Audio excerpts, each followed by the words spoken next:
Hi, my name is Jonsalgado, and this is my final project for international paper. First, I would like to dedicate this presentation to my mother, Carmen Salgado, and she's currently suffering from stage 4 Cholangiocarcinoma, which is also known as the silent killer.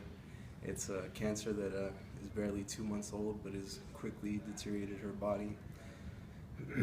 Unfortunately, it's caused a series of strokes, and the last stroke left her unable to move her right side and took away her ability to speak.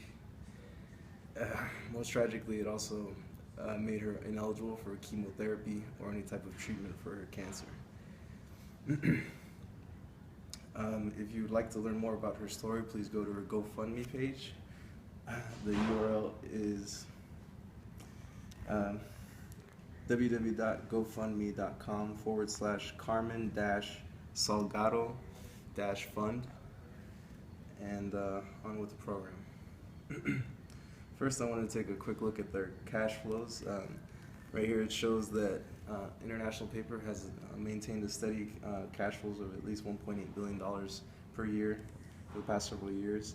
Some things to consider in this cash flow is IP is focused on sustainability and invested in R&D and using recycled paper to produce high-tech and quality products. IP is unable to send manufacturing overseas, and most employees are unionized. How do they compare to their competitors and their cash flows? Before we go on to that, I'd like to turn to a video of the CEO of IP talking to Jim Cramer on his show.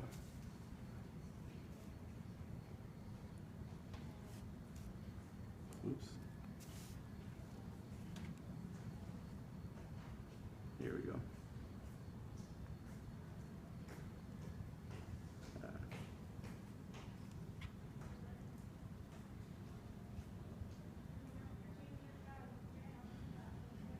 Here we go.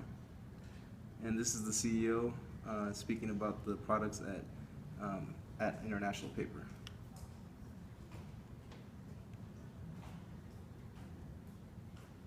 Let's talk about this investment paper.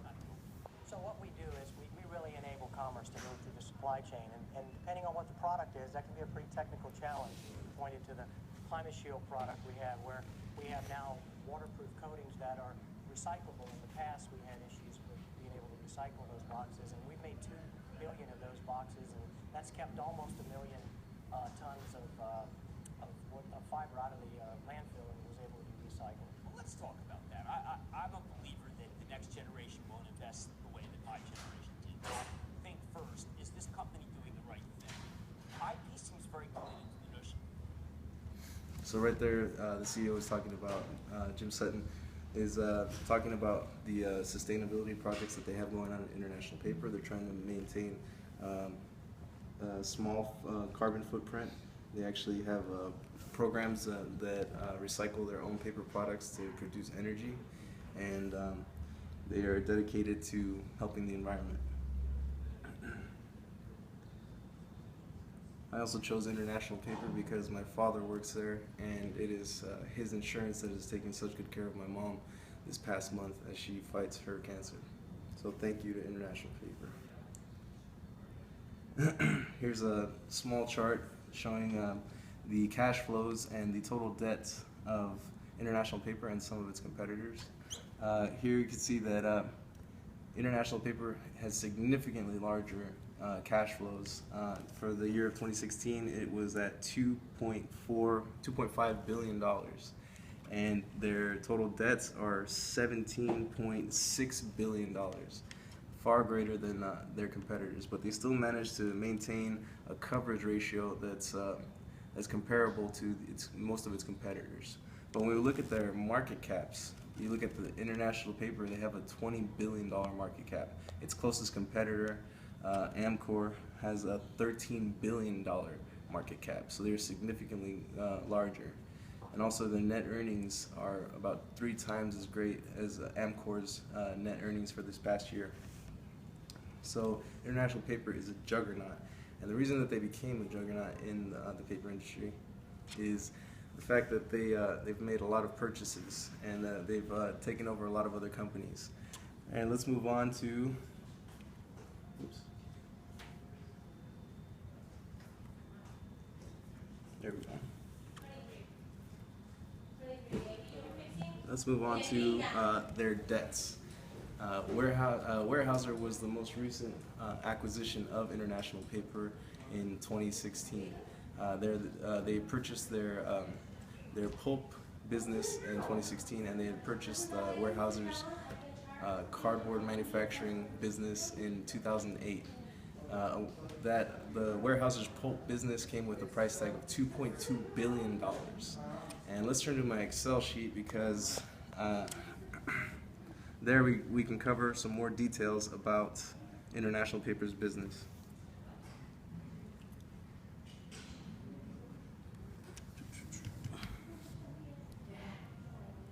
So one of the TVM concerns that I brought up, because International Paper is forced to maintain their manufacturing in America, because the U.S. has the type of wood that they need for their manufacturing products, they're required to maintain their manufacturing here in America.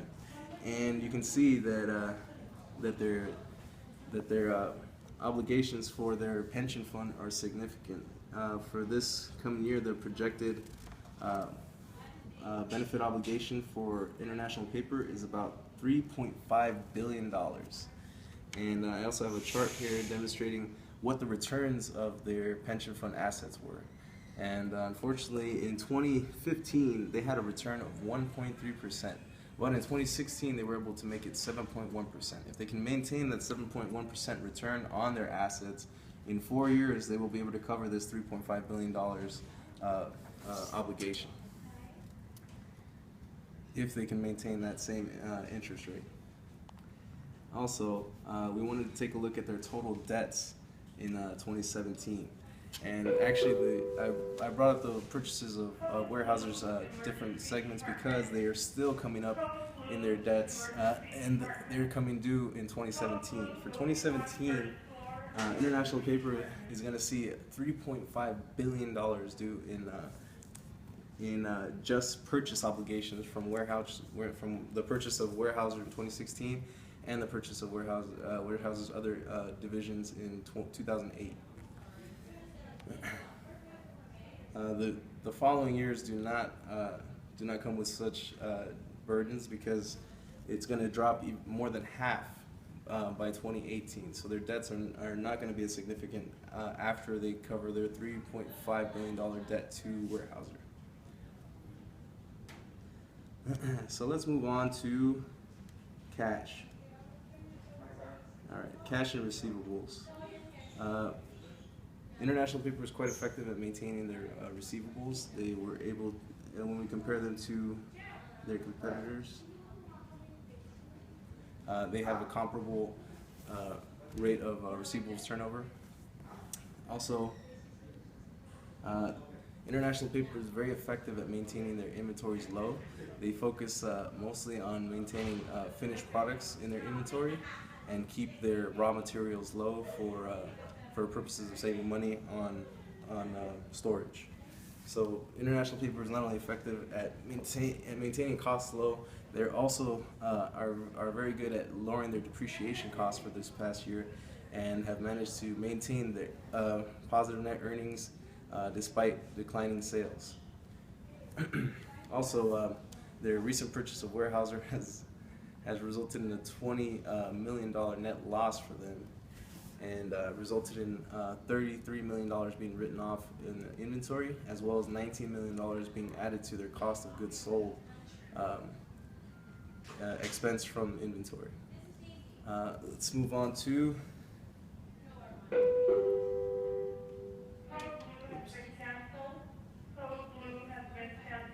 property, plant, and equipment analysis. Their largest property, plant, and equipment purchase is obviously Weyerhaeuser, which was a $2.2 billion purchase and their PP&E accounted for $1.7 billion.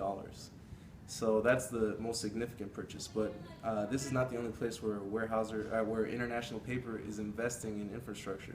The International Paper also purchased a newspaper mill along with their recycling business in Spain in preparation for converting the newspaper mill into a cardboard manufacturing industry that's going to support their industrial packaging in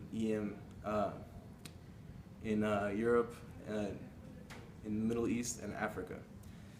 EMEA.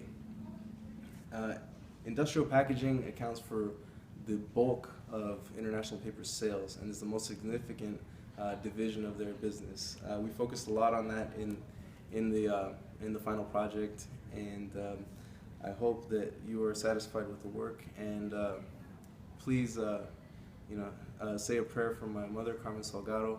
I thank you, and have a good night.